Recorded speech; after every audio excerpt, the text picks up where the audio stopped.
जय हिंद, जय भारत।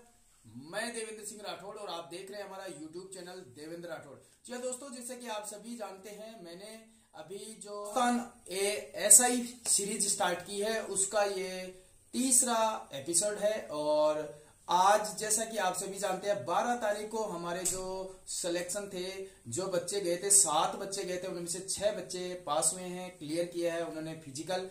इसी के साथ में 13 तारीख को 6 गए थे और 6 के 6 क्लियर किया है। और ऐसे ही आज 14 तारीख को 7 बच्चे गए थे फिजिकल के लिए और सातों के सातों ने फिजिकल क्लियर किया है। तो उन सभी को ढेर सारी शुभकामनाएं और best of luck for interview. तो आज की दास्तान एसआई सीरीज के अंदर आज जो हमारे पास सामने है वो है निकिता शर्मा। निकिता शर्मा, तो आप कैसे हो पहले तो ये बताइए। अच्छे हो तो सबसे पहले तो हमारे व्यूवर्स को आप विश कीजिए। कॉन्ग्रेचुलेशन, जो एसआई के लिए मतलब फिजिकल करके आए हैं उनको कॉन्ग्रेचुलेशन, और जिनका है ऑल द बेस्ट और गुड इवनिंग। ओके, तो सबसे पहले तो आप ये बताइए कि आपने कौन सी ग्राउंड के अंदर फिजिकल किया था? Indian defence and sports academy Hathod से कराया मैंने। नहीं, आपने एसआई का कहाँ कौन सी ग्राउंड में किया था? कहाँ था आपका? Police parade ground Bharatpur. Police parade ground Bharatpur. कितनी तारीख को? 13 फरवरी। 13 फरवरी। तो आपने 13 फरवरी को ये फिजिकल किया था। और कितना टाइम फिजिकल में आपने वहां पर जैसे एंट्री की और बाहर एग्जिट हुआ, उसमें कितना वक्त लगा आपको? 4 घंटे लगे थे। 4 घंटे में सारे इवेंट क्लियर सब कुछ हो गया? हाँ, सब कुछ हो गया था। आपने भरतपुर के अंदर किया था। तो भरतपुर के अंदर क्या जो टाइमिंग 100 मीटर करवा रहे थे उसमें टाइमिंग वगैरह बता रहे थे क्या? नहीं, वहाँ पे टाइमिंग नहीं बता रहे थे। अच्छा, सिर्फ चिप लगा रहे थे? चिप लगी हुई थी कंप्यूटर से, उन्होंने खुद नहीं करवा होगा काम। और स्टार्ट कैसे करा रहे थे? गो सेट रेडी गो, रेडी सेट गो। अच्छा, पहले बता रहे थे वो कि हम ऐसे बताएंगे रेडी गो। पहले उन्होंने बोला कि हम ऐसे बोलेंगे रेडी सेट गो। गो पे अच्छा, गो पे भागना है। गो पे भागना है। अच्छा, बोल ही रहे थे, कोई सीटी वीटी कुछ नहीं बजा रहे थे? सीटी कुछ नहीं थी, बस रेडी सेट गो बोला, गो पे जाओ। Ready set go. अच्छा, उसी में गो करना था। जी सर। ओके, और फिर लास्ट में वहां पर क्या कोई पट्टी वट्टी थी? हाँ, सेंसर लगे हुए थे, दो जगह थे, किसी का पे एक पे नहीं रखे तो दूसरे पे। अच्छा, इसके लिए था कि भाई गलती से कहीं नहीं टिके तो आगे टिके तो अगले वाले पे टिक जाए। 2 थे। तो आपने कितना टाइम दिया उसमें 100 मीटर में लगभग? वहाँ टाइमिंग नहीं बताया, पर मैं सबसे आगे थी तो आ गया वो भी सकता। अच्छा, ऐसे मुझे कॉन्फिडेंस है कि हाँ आ गया। आप उन चारों में से सबसे आगे थे? जी सर। ओके, उसके बाद जैसे रनिंग की बात क्या हुआ? रनिंग के बाद उन्होंने बोला कि ट्रायल कर लो जंप के लिए।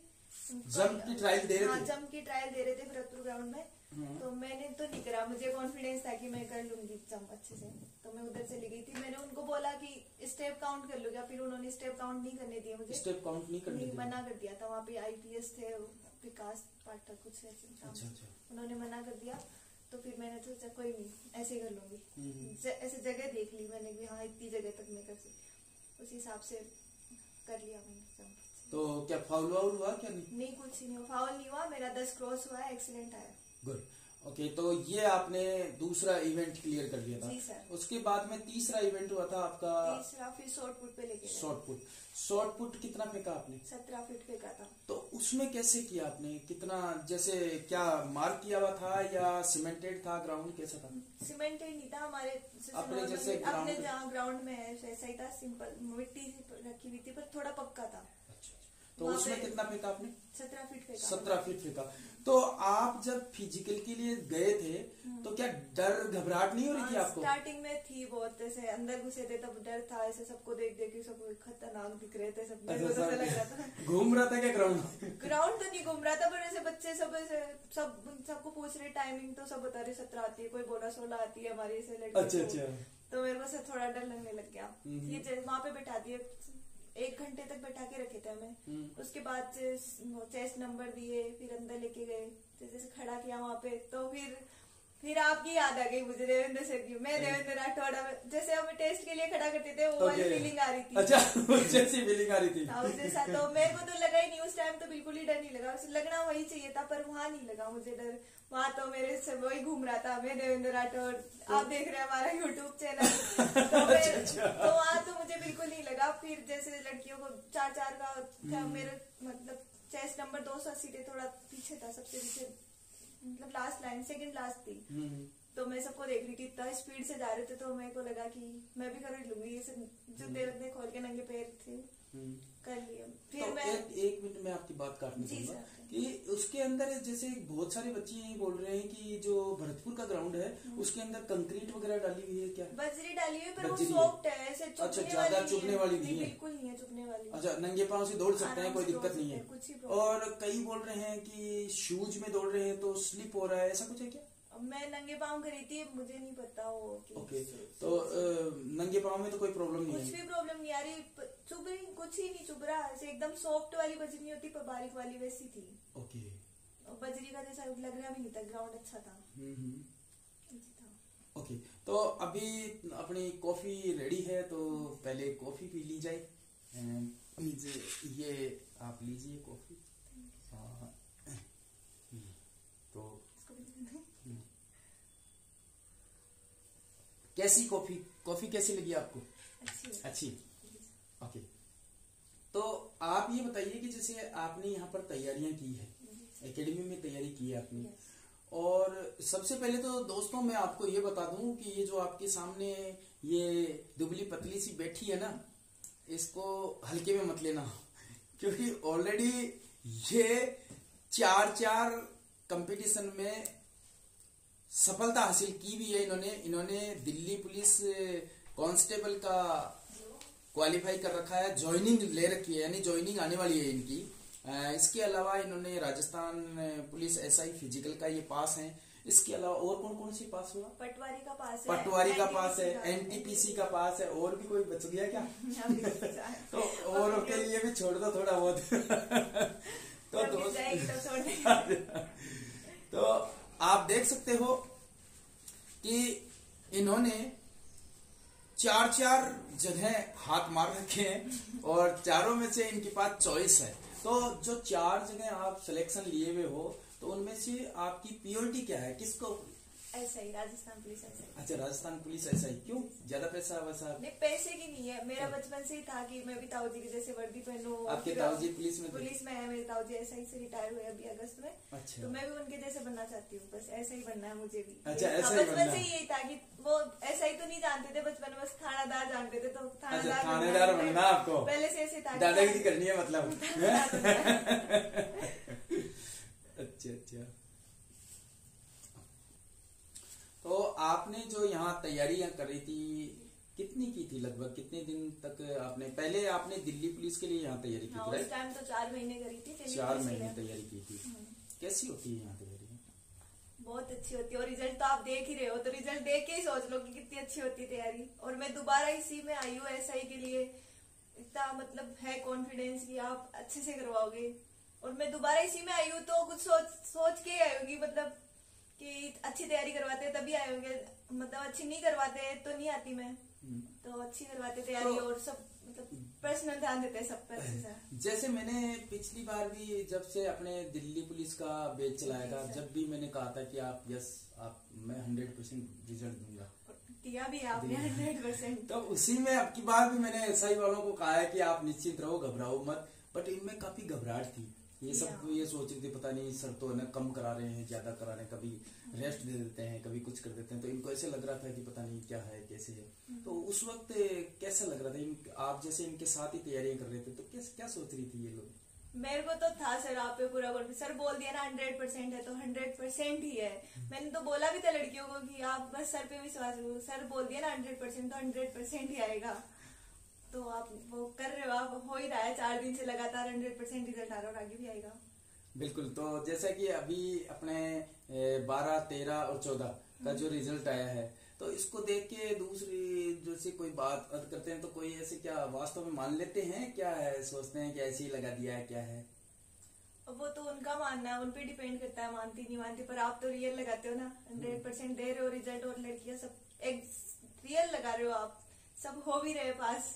अब माने नहीं माने उनका तो है। आपको किसी ने ऐसे पूछा है क्या क्या भाई कहाँ क्या? मेरे को तो अकेडमी के लिए पूछा था, कहाँ है, कितनी फीस लेते हैं, तो मैंने बोला फ्री में। तो बोले ऐसे थोड़ी होता है, फ्री में कौन करवाता है। मतलब मैंने करी है फ्री में, 2 बार फिजिकल, पहले दिल्ली पुलिस का करा, फिर ऐसा ही करा। तो फ्री में करवाते हैं, ऐसा कुछ नहीं है। बस हॉस्टल चार्ज तो लगेगा, और बाकी का फिजिकल बिल्कुल फ्री है।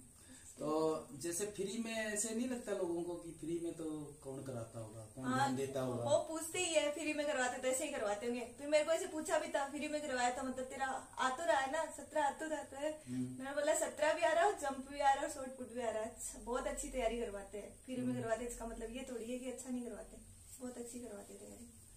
ओके, तो आप जैसे हमारे जो व्यूवर्स है ये देख रहे हैं, इन्हें कोई क्या मैसेज देना चाहोगे? मैं यही कहना चाहूंगी कि अगर आप तैयारी कर रहे हो कि कहीं पे घर पे कर रहे हो, कहीं मतलब अकेले नहीं जा सकते, तो अकेडमी जरूर ज्वाइन करें, वो भी Indian defence and sports academy. इसमें आप अगर पाव भी रखोगे तो ऐसे समझ लेना कि आप जरूर सक्सेस होके जाओगे।